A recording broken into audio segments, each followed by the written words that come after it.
Hey guys, Steve Welch here, Beaman Toyota. Going to show you how to install the front license plate bracket on the new body style Toyota Highlander, and it's pretty easy. First off, going to show you got a couple dimples in here. If you look real close, you'll see these dimples, and you're going to need those. These screws it comes with are these. Very easy. You've got a Phillips head on the front, and you have your that should be, I believe, a 12 millimeter on the back there. And then we're going to install the plate. Got two holes on either side right here. You're going to line those up to the dimples.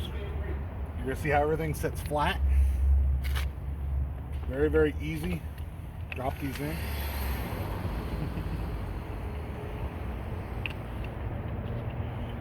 I like to drop them in because they have to mess with them.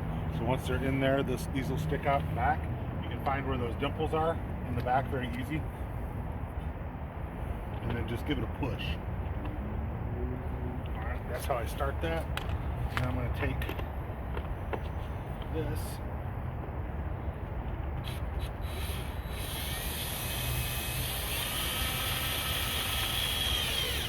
it'll grab and catch. Before you tighten the one side, start the other side.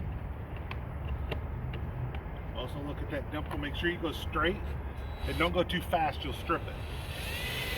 Put some pressure behind it, let it get tight.